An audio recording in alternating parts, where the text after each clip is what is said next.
Africa's development has been hinged on investment in industrialization drive. On the occasion of Africa's Day for Industrialization, voices re-echoed the challenge facing countries on the path to industrialization. That is our main focus on this week's edition of Africa Weekly, and I am Charles Alpha, welcoming you to the program. Joining me now via Zoom is the Special Advisor to the African Development Bank President on Industrialization, Professor Oyelaron Oyebanji. Prof, we say thank you very much for coming again on Africa Weekly. Thank you so much. Glad to join. All right, without wasting time, can you assess the state of industrialization in Africa for us? Thank you very much. We are celebrating the Industrialization Day in Africa today, but we have not reached our promised land in terms of industrialization. Africa, for the most part, is lagging behind. By what measure? You have to have at least 25% of manufacturing contribution to GDP to qualify for a country that is industrialized. What we found is that in the 70s, 80s, a lot of African countries actually had industrial policies. They made a great effort to set up factories and acquire technologies. But over time, as many of you know, we didn't really record many successes. So African countries have really not been at the same level as their Asian counterpart. Okay. Think of countries like Korea and all of that, where we started together. We are really not where we're supposed to be. Okay, so why are we not where we need to be? So for many reasons.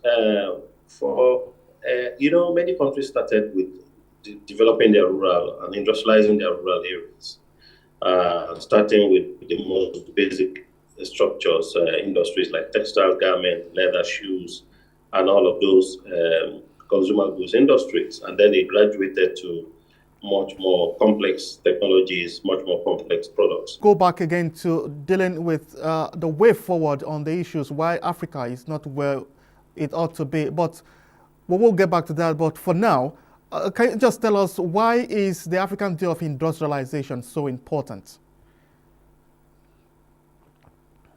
For many reasons. It's important because we need to remind ourselves of where we should be. We need to remind ourselves of the lesson that we've learned, why we've not been able to do what we set out to do, the vision of an Africa that is industrialized. We also need to take stock of what we should be doing in the future. You know, Africa confronts several barriers, external shocks over the last couple of years. These barriers, some of them are shocks that you know very well, COVID, the Ukraine war with Russia and all of that. But there are far more deeper structural problems. For example, we have not been able to achieve an industrial revolution because, for the most part, most Africans, or actually countries, also never achieved a green revolution. That is, we are not self-sufficient in food because we've never applied the scientific methods to our rural areas. We have 70% more of our rural folks in farming. If you look at the statistics for many of the other countries, what you find is that over time, your contribution to GDP should be going down and overtaken by manufacturing contribution. So we need to remind ourselves that we need to go back to the fundamentals of what we should be doing. Africa needs to take seriously the modernization of its techniques in the rural areas. We need to ensure that we understand the new challenges that we're going to be facing in the future. We are confronting a different landscape of energy transition. We are confronting a different landscape of the fourth industrial revolution that requires high skills, complex skills, and technologies that we have to master. Because many of the things that we are supposed to have put in place over the last 30, 40 years, we never really did. Now, the AU Summit on Industrialization apparently opened today in Niger Republic. What do you think should be on the minds of African leaders? Yes, the theme of the industrialization day is actually economic diversification, and I think it's a correct thing to do. We need to emphasize that a number of African countries are actually highly dependent on natural resources like oil, like minerals, and all of that. We cannot industrialize based on that alone. We have to move to manufactured goods, and this is where many other countries have overtaken us. So we are now, we are food insecure, we are health insecure, and we lack many things. So, but the first order of business for any society, in addition to security of life and property, is that we have to have food security and food sovereignty for our people. Okay. The Ukraine war has reminded us of that very clearly. Okay. So I believe that industrial diversification is a correct thing for African heads of state to keep in mind. Okay, now as a special advisor to the AFDB president, can you share your experiences with us? What is it like to work with different African countries in the aspect of industrialization? Well, when you look across Africa, it wasn't for lack of trying. At independence, many of the countries recognized very clearly that Africa needs to industrialize, that Africa needs to modernize its economies. Remember, we all started from very agrarian roots, but unfortunately, we have not been able to overcome that barrier of modernizing agriculture. As I said earlier, many countries actually started with, going to very heavy industries. They couldn't sustain that momentum because of debt crisis over time. You find many countries overburdened with debt. They couldn't repay their debt. There are several abandoned projects all over the place. In fact, in our country, Nigeria, also you find the same thing. There was a report produced under President Jonathan in 2011, I believe, a presidential directive on abandoned projects that showed that over 11,000 projects were abandoned, costing close to 8 trillion naira at that time.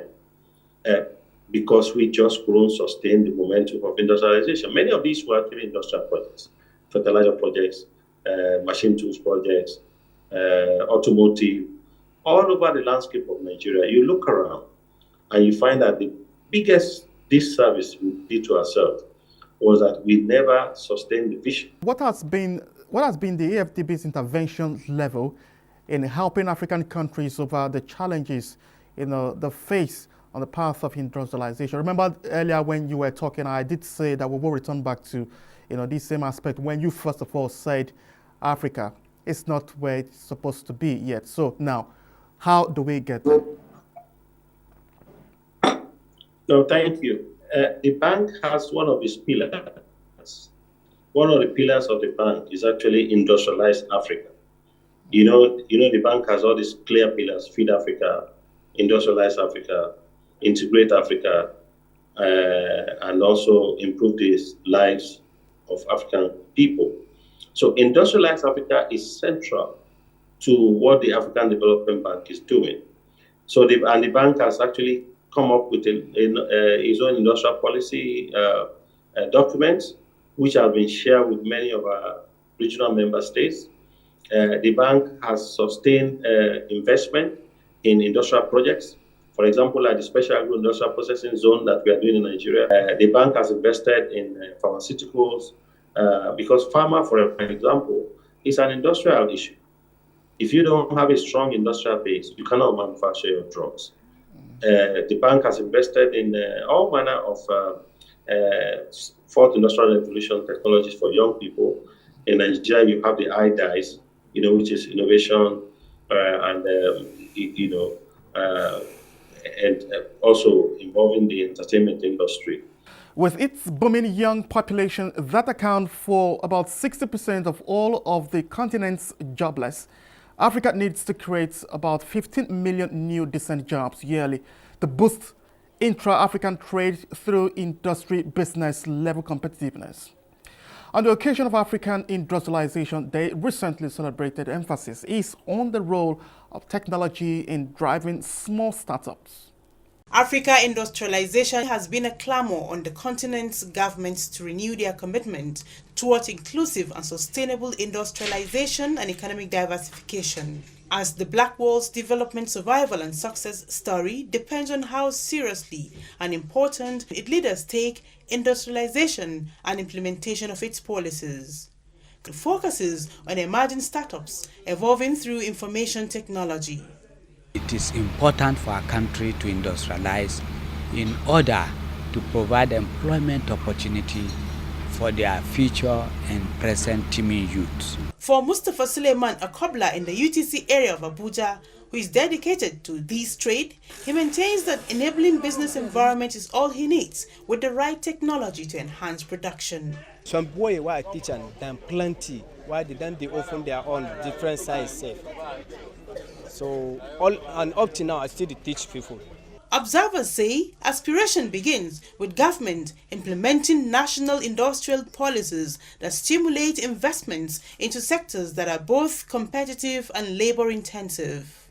Far back then, you have to sketch out congratulatory messages, but now with the inventory of system, you just sit down, you type, and then print, and that reduces the labor, the work.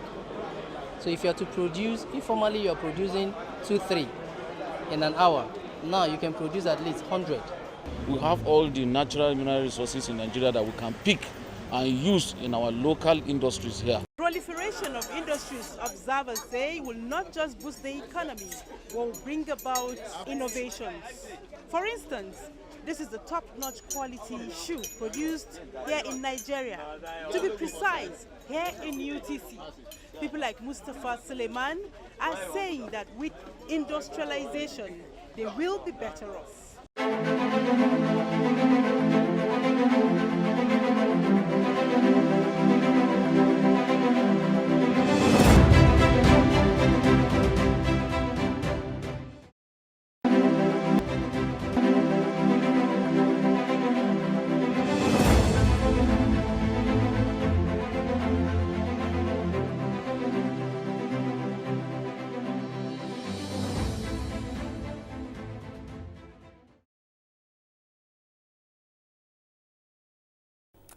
Nigeria has unveiled new banknotes of the nation's currency, and President Muhammadu Buhari performed the official launch of the redesigned 200, 500 and 1,000 naira notes denominations with immense pride and satisfaction. He said the need to take control of the nation's currency in circulation as well as address the hoarding of naira banknotes outside the banking system is urgent. Flanked by the Governor of the Central Bank of Nigeria, Minister of State for Budget and National Planning, Managing Director, Nigerian Security, Printing and Minting PLC, as well as the Chairman of the EFCC and ICPC, President Muhammadu Buhari formally presents to the public the new Naira banknotes. This is coming almost 20 years since the last major redesign of the nation's currency. Thank you very much. Yes, sir. Apart from improving the security of banknotes, mitigating counterfeiting, and preserving the collective national heritage, the action will also help in controlling the nation's currency in circulation. The new Naira banknotes have been fortified with security features that make it difficult to counterfeit. These new banknotes will help the central bank design and implement better monetary policy objectives. They will also enrich our collective memory of Nigeria's heritage. Printed locally with immense pride by the Nigerian Security Printing and Minting PLC, the redesigned currencies of 200, 500 and 1,000 Naira banknotes have features of enhanced security, greater durability, attractiveness, and the nation's rich heritage. A majority of African countries print their currencies abroad and import them the way we import other goods. Let me thank the Governor of the Central Bank and his deputies for this initiative. I also thank the Managing Director, Executive Directors, and staff of the Nigerian Security Printing and Minting for working tirelessly with the central bank to make the currency redesign a reality, and for printing the new Naira note within a comparatively short time. The governor of the CBN, Gordon Emefiele, attributed the ability of the nation's apex bank to initiate sound policies that positively impact Nigerians and support economic growth, such as the redesign of the nation's currency, to the independence of the CBN. The independence of the Central Bank of Nigeria, though codified in our law, would not have been possible without the full and total support of President Muhammadu Buhari, who has made this policy initiative possible and successful. Indeed, Mr. President, only, and I repeat, only a president of your esteemed and incorruptible stature could have done what we are witnessing today. The currency management in Nigeria has over the years been facing several challenges with unintended consequences for the integrity of the country, amongst which is a significant hoarding of banknotes by members of the public, with statistics showing that 2.72 trillion naira out of the 3.6 trillion naira currency in circulation as at June this year was outside the vaults of the banking system. This policy will help to control inflation, as the exercise will bring the hoarded currency back into the banking system, help in increasing financial inclusion, moving towards a more cashless economy, and ensuring greater formalization of the Nigerian economy. The currency redesign would assist in the fight against corruption, as the exercise would rein in the higher denomination used for corruption, and the movement of such funds from the banking system could be tracked easily by the relevant security agencies.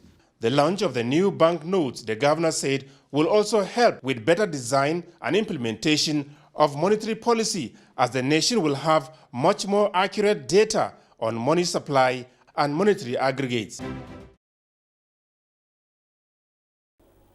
Nigeria and the Economic Community of West African States, ECOWAS, have decided to launch a major attack against fruit flies and other insect-destroying agricultural produce in the region. And this is coming as ECOWAS donates equipment and tools to Nigeria to aid in the fight. These are flies, but not the familiar ones we see around our community. The flies are poisonous and synonymous with fruits, and the reason why they are named fruit fly. The winged insects have the ability of destroying a tree, including its fruits. Mango trees are the major targets of the flies in Nigeria. The flies, Igio Ali, a mango farmer in Benue State, says many mango trees have dried up as a result of infestation by the flies. So even the local people stopped eating mango. Local farmers started cutting down the mango trees because of fruit fly. Horticulturists confirmed that presence of the fly was responsible for the inability of Nigerian mangoes to make its way across global commodity markets. But there was a particular species of fruit fly that came in from Asia, and it affected, fruit exports generally, especially mango. This equipment, handed over to the Federal Ministry of Agriculture by ECOWAS, is to assist Nigeria in eradicating the flies. The project has provided surveillance material for the monitoring and control of more than 10,000 hectares of mango industry in several states in Nigeria. And it's our belief that maybe after this extension, we will no longer hear about fruit flies infestation in Nigeria again. If Nigeria is able to successfully eradicate the flies, the country could fly above other West African countries whose mangoes have already made it to markets in Europe, America, and Asia.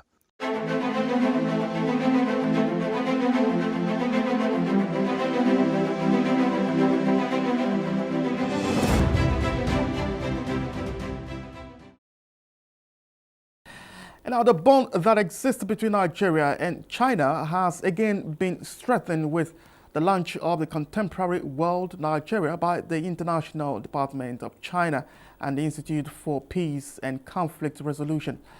Now, with that, the organization seeks to uphold peace, a win-win cooperation, and a shared future for both countries and Africa. The world today is undergoing profound changes unseen in the century, with war, climate change, food shortages, and disease constantly staring at the faces of world leaders as the battle for solutions. In Africa, clannish war, communal clashes, boundary disputes, political and social divides rock the continent. The Contemporary World Nigeria magazine, simultaneously launched by the Nigeria's Foreign Affairs Minister Geoffrey Onyema in Abuja and the Chinese Vice Minister of the International Department in Beijing, seeks to strengthen existing relations between the countries in a bid to address common challenges while upholding peace and harmony between the two countries and Africa. This magazine is about the idea, is about the solution, is about the belief, opinion. So we believe that is very, very important. We are taking the lead in the whole African continent. The magazine features global development initiatives, China, Africa Global Climate Governance, Africa Free Trade Area Construction, and China-Africa Cooperation.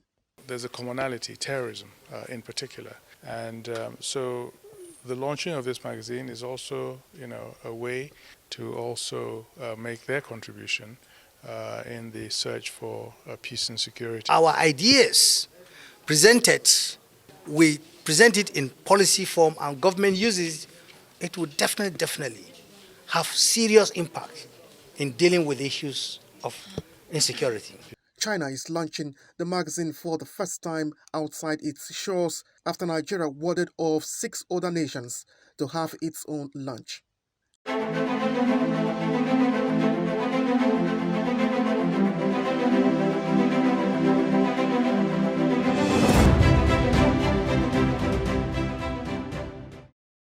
And that's our package this week on Africa Weekly. Many thanks for being part of it. I am Charles Alpha.